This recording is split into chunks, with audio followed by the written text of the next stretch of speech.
So in this video, we're going to be looking at how to survive a PK attempt on a PvE player.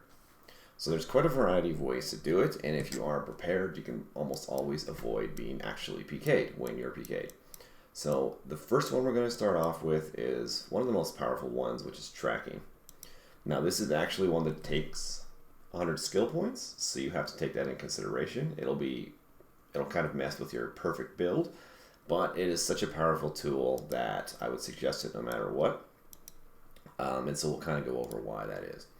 So what you do is once you have that GM'd, which you can macro very easily, and you can see how to macro it in another one of my videos, you can just click this button and start searching for players. Or if you want, you can see here we're going to pick up players, and this is about the max range that you're going to be able to do it. So if you see where we pick those two up here, if we run all the way here, that's how far they actually are away from you. So that's about 2 to 3 screens, about 3 screens away. Now something to keep into consideration, in dungeons this range is shorter, but it is still far enough that you're going to be able to do this no problem and get away. You can also search for hostile players, and this will pick up any grays or reds, and so this will kind of make it easier to be able to kind of like decipher who it is. Keep in mind there are a lot of blue PKs that will attack you, so what you'll need to do is start learning who those people are, and if they do come on track, it's time to go. Now it is quite tedious to have to keep clicking this, so another feature that they have added is what they call hunting mode. So what you're going to do is you're going to pull up your tracking menu like this, and click toggle hunting mode, and then you can click what you want to look for. So if you want to look for all players in your range, you can click this, and now it's going to start tracking about once every 10 seconds to just automatically look for those players. So you don't have to keep doing it. This just runs in the background while you're doing your own thing, and it's pretty convenient. So you can see there's no players within range right now, but if we were to move up to a little bit closer where we know those characters are sitting, now we're picking them up immediately. So it's not as quickly as spamming it yourself. So if you look at the time it takes for it actually re-pick it up, it's about 10 seconds, which is pretty good. So you've got a pretty good chance of automatically picking someone up and being able to get out of there immediately. So with that being said, the next thing you want to do is always have your recall book hotkeyed. So what you can do here is you can see this hotbar action says recall charge. So what you want to do is basically toggle through this until this book says hotbar action, recall, or recall charge. Preferably recall charge, because that's going to take a charge out of your book as opposed to trying to use regs. Oops. Let's keep clicking it. And let's open book, toggle hotbar action, recall charge. There we go. So now what we're going to do is we're going to, first of all, pick where we want to go. So say you want to go to the brick bank, for example. You can click that, and so just mark it as your toggle default like that. Close the book, and then drag that onto your hotbar. So now you've got this thing ready. Mine's hotkey to 0. Now let's turn that auto track on, and let's pretend that Fishsaur or Clobbrosaurus is a PK, and we know they're going to kill us. So we're farming away, we're having a good time, and just having a good time, not really paying attention, and all of a sudden we're going to pick somebody up. Oh, just hit 0, and within a couple seconds you're instantly gone. So that's all it really takes to get away. Those 2 skills have been around for a very long time, and they will almost save you completely from every PK encounter that you're going to get. So, however, there are quite a few other things that you can do that have been added recently that are actually going to help out even more. And the most powerful one right now is that Lawen Boon. And so how you're going to get the Lawen Boon is you're going to go to Brit, and you're going to run into the Brit castle here, and you're going to talk to, I believe it is Lord Seymour. And yes, so he's going to give you this boon here. It's a fairly simple quest. It only takes probably about 20 minutes of farming in a graveyard to complete the quest. And what he's going to do is he's going to give you this Lord's Boon. It's a Hearthstone. So what this does, this is basically going to be a recall charge, just like that hotkey that we just did before. The difference here is you can only use it once every 2 hours, but it's uninterruptible and faster. So if you're recalling charge and a PK does get to you, they can interrupt your recall and still kill you. However, with the boon, they cannot do that. As soon as you start casting that boon, within 1.5 seconds, you're out of there. So it's going to be the same thing. You pick up that PK, you know you're in trouble, so you're going to take this item. First thing you want to do is you're going to need to bind it to location, and it's going to need to be bound to an inn, like this one. So once you complete the quest, you'll go in here, click bind to location, and it's going to bind you to this inn.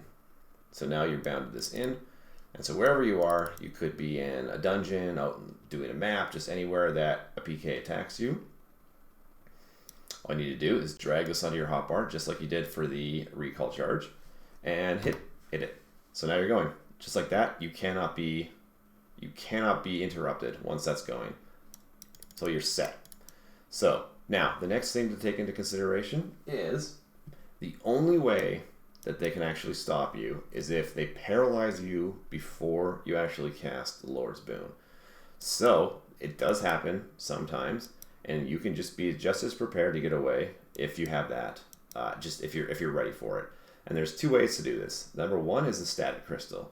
This is a very expensive item, so it's not going to be for something right away, but once you saved up and got it, you can do the same thing as you can drag it onto your hotbar, and if you're paralyzed, you can just click that button, hit 8, it's going to do 1 damage to you, just like that, and it's going to break your paralyze. So you can hit that button, and then hit your boon right afterwards, and you're out of there.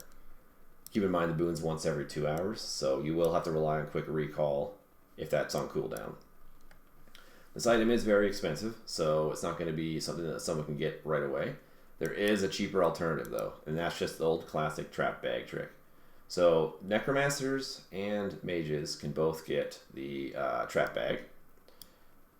So if you go to the, I'm a necro, so I'm going to be using the necro one, and it's just called undead trap here. So circle 2, put that on your bar, just like that. So you can click it, and it's going to trap a bag. This is a very old school method. And then you can do a whole bunch of them on your hotbars, or a couple, just do a couple. And it'll do the exact same thing as the static crystal, it'll do 1 damage to you. So you hit that bag, you hit your boon, you're out of there. Hit that bag, hit your quick recall, you're out of there. Just like that. So those are basically the most easiest ways to get away from PKs. Now there's also a few more tricks to take into consideration. One thing that's been added very recently is what they call the camouflage potion. So you can get that off player vendors. Double click that, and now you cannot be tracked. So if a PK is tracking for you, they'll not be able to see you at all. While this is up, you are completely immune from tracking. Now you might say, well, can a PK use that on me? No, they cannot. It's only for blue characters. So blue PKs could, but for the most part, you're not going to have to worry about reds tracking you or grays tracking you with this camouflage potion up. And then finally or a couple more tricks I should say. Another one I'd like to use is just the invisibility pot. It can save you that time. So if you hit that invisibility pot, then hit the recall, that'll save you quite a few situations as well. Invisibility pots are very cheap. Another thing to keep in mind is just running is very powerful if you have healing. So if somebody's done a whole bunch of damage to you, what you need to do is basically run. Just hit your healing button. You're healing, you're running. Don't stop running. They're never going to be able to catch you like that. Just keep running to the closest guard zone, and you're going to be fine. If you have the healing skill. If not, you still have all those other options. A couple more things to consider would be to always make sure you have cure potions. Cure potions are going to, if there's some sort of poison on you, you're going to be able to cure that off. Another thing you want to do is sometimes get these combat manuals, and what they'll have, some of them will have on them is cure chance. And when you have that equipped, the cure chance is going to make it so you are able to cure those deadly poisons from Nox mages or poison fencers a lot easier. So that's another thing to have. So if you do have all these things, you're going to be quite safe. And of course, there's also magic reflection on a mage. And what that's going to do is it's going to be a permanent buff. Well, not permanent, it's there until it's used, and it's going to reflect one spell. So if you have magic reflection up and a PK mage comes up on you and tries to cast paralyze, it's not going to work. And in that time frame, you can hit that quick recall or that boon, and you're out of there. And Necro has something called Cocoon. It's pretty similar if you use that. Now I'm going to absorb a single spell. So if PK came up on me and I had that up, I could still be using this while he's casting, and I'm gone. Just like that. So if you do all these things, you should be safe. And there's always going to be that chance that they get you. But, you know, the more you get used to it, the better you're going to be, and the less likely you are going to be killed.